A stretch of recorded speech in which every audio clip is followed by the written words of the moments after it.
አሶሺየትድ ፕሬስ ኢትዮጵያን በሚመለከት አንድ አነጋጋሪ ዘገባ ሰርቷል። These fighters are part of the Oromo Liberation Army who have been battling Ethiopia's government since 2018. ኢትዮጵያን ሬብል ሊደርስ ሪጀክት ክላይምስ ኦፍ ታርጌቲንግ ሲቪሊያንስ በሚል ርዕስ በሰራው አጭር ዘገባው ላይ የምዕራብ ወለጋ የኦሮሞ ነጻነት ሰራዊት አዛዥ እንደሆነ የሚነገርለትን ኩምሳ ድሪባን በተንቀሳቃሽ ምስል ቃለ መጠይቅ አድርጓል። ቃለ መጠይቁም ጃልማሮ ከተደበቀበት ስፍራ የተቀረጸን የሚል ገለጻ የተነገረለት ሲሆን ጊዜያዊ የሥራ ቦታ በሚመስል መልኩም የኦነግ ባንዲራን ከጀርባው አድርጎ ቃለ መጠይቁን በተንቀሳቃሽ ምስል ሰጥቷል።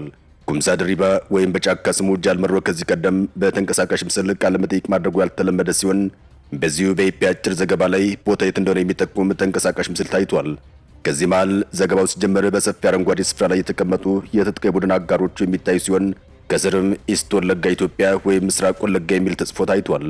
በእርግጥ ተንቀሳቃሽ ምስሉ የተሰራበትና የተለቀቀበት ጊዜ የተለያየ ሊሆን መቻሉ የትጥቅ ቡድኑ ተንቀሳቃሽ ከመሆን ጋር ተያይዞም ድርጅቱ አሶሺየትድ ፕሬስን በቪዲዮ ኢንተርቪው እንደፈቀደ መገመት ይቻላል። በዘገባው ላይ የተባበሩት መንግስታት ድርጅትና የኢትዮጵያ መንግስት ቡድኑን ከንጹሃን ግድያ ጋር በተያያዘ እንደሚከሱት፣ ነገር ግን የቡድኑ መሪ ጃልመሮ ይህን ክስ እንደሚቃወም ይናገራል። Our code of conduct prohibits the targeting of civilians. የኛ ህግ ንጹሃንን ላይ መተኮስ ይቃወማል፣ ትግላችን ከገዢው ስርዓት ጋር ነው የሚል የተለመደ የማስተባበያ መልስም ሰጥቷል። አሶሺየትድ ፕሬስ በዘገባው ላይ የአምኒስቲ ኢንተርናሽናል ሐሳብ ያካተተ ሲሆን ሁለቱም ወገን በንጹሃን ጥቃት ላይ ሚና አላቸው የሚል ሐሳብ አግኝቷል። ኢፒ በዘገባው ላይ የኢትዮጵያ መንግስት ምላሽ ለማካተት ሞክርም አልተሳካልኝም ሲል ተደምጧል።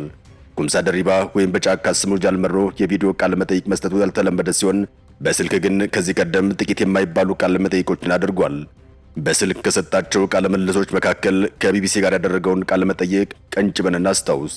ተጋሚ ገንብቶ በማስረከብ በደንበኞቹ የተመሰከረለት ዳኮርድ ሪል ስቴት አሁን ደግሞ በመሃል አዲስ አበባ ጀሞ አንድ የሚገኘው ሳይት ላይ ግንባታ ሂደታቸው 40 በመቶ የደረሱ በአንድ ዓመት ብቻ የሚረከቧቸውን አፓርትመንቶች ከ70/30 የባንክ ብድር ጋር አቀረበላችሁ። ባለ 1 መኝታ 80 ካሬ፣ ባለ 2 መኝታ 110 እና 118 ካሬ ከ623200 ብር ቅድመ ክፍያ ጀምሮ እስከ 1 ሚሊዮን ብር ከሚደርስ ልዩ ቅናሽ ጋር ይዞላችሁ ቀርቧል። ለበለጠ መረጃ 0911 057674 ወይም 0926930578 ይደውሉ። ዳኮርድ በልዩነት የተገነባ። ቢቢሲ ጥያቄውን ይጀምራል።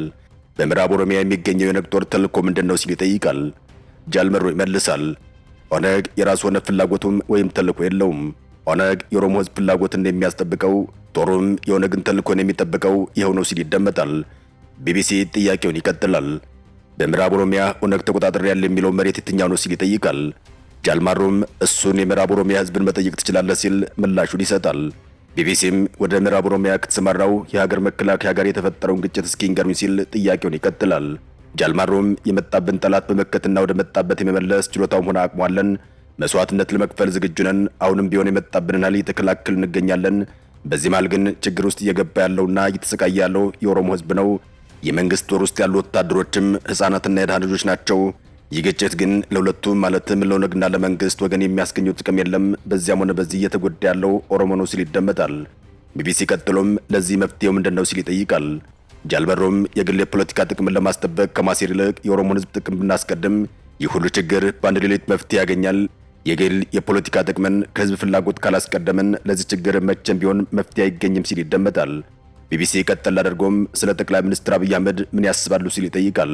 ጃልመሮም በዚህ ጉዳይ ላይ አስተያየት መስጠት አልፈልግም ሲል ይደመጣል። ቢቢሲ ባለፉት ጥቂት ወራት በርካታ ለውጦች መጥተዋል። እርስዎ የኦሮሞ ህዝብ ነጻነቱን አግኝቷል ብለው ያምናሉ ወይ? ወይም ኦሮሞ ነጻነቱን የሚጎናጸፈው መቼ ነው ሲል ጥያቄውን ይቀጥላል። ጃልመሮ በምላሹም እኔ እንደ አንድ ግለሰብ ነጻነቴን አላገኘውም፣ ህዝቡም የራሱን መልስ መስጠት ይችላል ሲል ይደመጣል።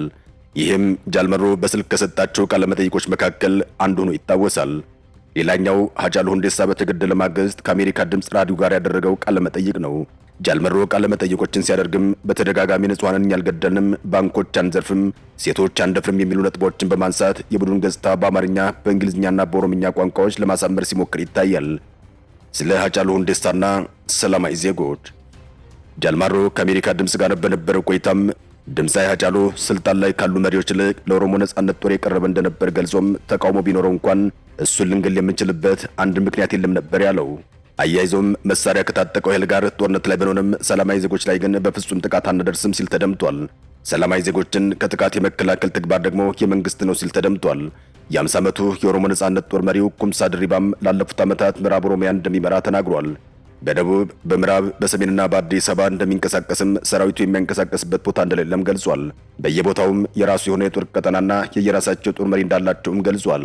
ጦሩ ከዚህ ቀደም ከ50 ዓመታት በላይ በትጥቅ ትግል ውስጥ የነበረው የኦሮሞ ነጻነት ግንባር ኦነግ በሰላማዊ መንገድ ወደ ሀገር ውስጥ ሲገባም የኦሮሞ ትግል አልተቋጨም ብሎ ስለሚያምን በጫካ ቀርቶ ከኢትዮጵያ መንግስት ወታደሮች ጋር በመዋጋት ላይ ይገኛል። የኦሮሞ ነጻነት ጦር ሃጫሉን አይገለውም፣ በሃጫሉ ጉዳይ ላይ እጃችን የለበትም ካለ በኋላም ሃጫሉ የኛ ደጋፊ ነበር ሲል ተደምጧል። ሃጫሉ ሁንዴሳ ግን ደጋፊያቸው እንዳልነበር ሕይወቱ ከማለፉ በፊት በሰጠው ቃለ መጠይቅ ላይ ተናግሯል። ኩምሳ ለዚህ ቃለ ምልልስ ሲሰጥም ሃጫሉ ብቻ ሳይሆን አሁን በስር ላይ የሚገኙት በቀለ ገርባና ጀዋር መሐመድ የኛ ደጋፊዎች አልነበሩም፣ እንዲያውም የኛን ሰራዊት ትጥቅ አስፈትተዋል፣ የኛን ስልት የሚቃወሙ ሰዎች አሉ፣ እኛ ገደልናቸው ወይ ሲል ይጠይቃል። ከዚያም እኛ የምንታገለው ነጻና ዲሞክራሲያዊት የሆነች ሰዎች ሐሳባቸውን በነጻነት የሚገልጹባት ሀገር ለመመስረት ነው ሲል ይደመጣል። ስለዚህም ሰዎች ስለተናገሩ አንገልም፣ በሃጫሉ ግድያ ላይ ተጠያቂው መንግስት ነው ሲል ሐሳቡን ሰጥቷል። በምዕራብ ኦሮሚያ በተለይ ባለፉት 2 ዓመታት በነዚህ ታጣቂዎች ሰላማዊ ዜጎች መገደላቸውን በተለይም እነሱ ያሉበትን ቦታ ጥቆማ ሰጥተው መርተዋል ብለው የሚያስቡትን ሰዎች በአሰቃቂ ሁኔታ ግድያ እንደፈጸሙ ይነገራል። በአጠቃላይም በሰው ልጆች ላይ ይህ ነው የማይባል አሰቃቂ ድርጊት የሚፈጽሙ መሆናቸውን በመግለጽ መንግስት አካባቢው ላይ ወታደር በማሰማራት ጥቃት ሲያደርግ እንደነበር በተለያዩ ጊዜያት ለአሜሪካ ድምፅ ገልጿል። ድሪባ ኩምሳም የትጥቅ ትግል ማካሄዳቸው ከመንግስት ወታደሮች ጋር ጦርነት መግጠማቸውን ገልጾ ነገር ግን በሰላማዊ ዜጎች ላይ ምንም አይነት ጥቃት እንደማያደርሱ አስተባብሏል። የሃጫሉ ሁንዴሳ ሞት ተከትሎም በተቀሰቀሰ ተቃውሞ በተፈጸመ ጥቃት በርካታ ንጹሃን መሞታቸው ይታወሳል። ግድያዎቹ እጅግ አሰቃቂ በሆነ መንገድ መፈጸማቸውና ጥቃቱም ብሔርና ሃይማኖትን መሰረት ያደረገ እንደነበር ይታወሳል። ብዙዎች አካላቸው ጎሏል። በተጨማሪም እስካሁን ግምቱ በትክክል ያልታወቀ ትምህርት ቤቶች፣ የንግድ ድርጅቶች፣ የግለሰቦች መኖሪያ ቤቶች ተቃጥለዋል። ንብረት ወድሟል። ብዛት ያላቸው ሰዎች አካባቢያቸውን ለቀው ተሰደዋል። በጊዜውም የኦሮሚያ ፖሊስ ኮሚሽን ኮሚሽነር አራርሳ መርዳሳ ከዚህ ሁሉ እልቂት ጀርባ ሸኔ እንዳለበት መናገራቸው አይዘነጋም። ድሪባ ኩምሳ በአንጻሩ ሰዎች በመገደላቸው የሰው ንብረት በመውደሙ ማዘኑን ገልጾም በዚሁ በሰላማዊ ዜጎች ላይ በደረሰው ጥቃት ላይም በየትኛው መልኩ እጃቸው እንደሌለበት፣ ዜጎችን ከጥቃት መከላከል ደግሞ ህዝቡን አስተዳድራለሁ የሚለው መንግስት ኃላፊነቱን ማለቱ አይዘነጋም። በአጠቃላይ የኦሮሞ ጥያቄ እስኪፈታና ስልጣን ላይ ያለው መንግስት እስከሚወርድ ድረስ ትግላችንን እንቀጥላለን ሲል ለቪኦኤ ተናግሯል። በሰሜናዊ ምስራቅ ዛንዚባር ሙኒክ የባህር ዳርቻ በመንግስትና በአማጺ ቡድኑ መካከል ለመጀመሪያ ጊዜ ውይይት ተካሄደው ሚያዝያ 5 ቀን 2015 ዓ.ም እንደነበር አይዘነጋም። ነገር ግን ይህና መሰል ድርድሮች የተጠናቀቁት ያለአንዳች ስምምነት እንደነበር አይዘነጋም። በፌዴራል መንግስትና በኦሮሞ ነጻነት ሰራዊት መካከል ሲካሄድ በነበረው የዛንዚባር ንግግር ሁለቱ አካላት ካላስማሙ ጉዳዮች መካከል የጋራ የሽግግር መንግስት ምስረታ የሚለው ሐሳብ እንደነበር አይዘነጋም።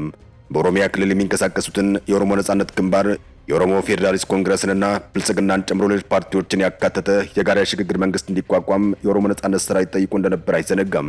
ነገር ግን የጋራ የሽግግር መንግስት ምስረታውን በሚመለከት በፌዴራል መንግስቱ በኩል ተቀባይነት አላገኘም።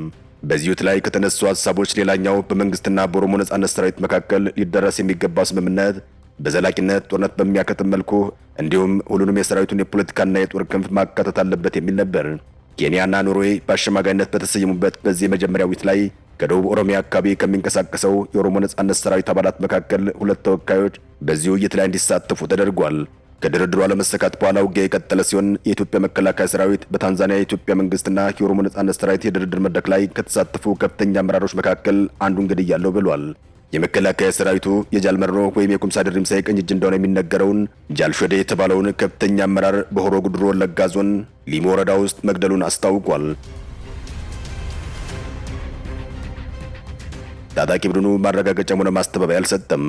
በኢትዮጵያ መንግስትና በኦሮሞ ነጻነት ሰራዊት መካከል ተካሂዶ በነበረ የሰላም ንግግር ላይ ለመሳተፍ በታንዛኒያ የተገኘው የጦሩ ዋና አዛዥ ኩምሳ ድሪባም ወይም ጃልመሮ ከድርድሩ በኋላ ከቡድን ደጋፊዎች ጋር ባደረገው የዙም ስብሰባ ላይ ፖለቲካ ያውቁም፣ ልጆች ናቸው፣ ዓላማ የላቸውም፣ እርስ በርስ አይስማሙም ተብለን ስንናቅ የነበረው ዛሬ ሀያላን ባሉበት እየተደራደር እንገኛለን ሲል መናገሩ ይታወሳል።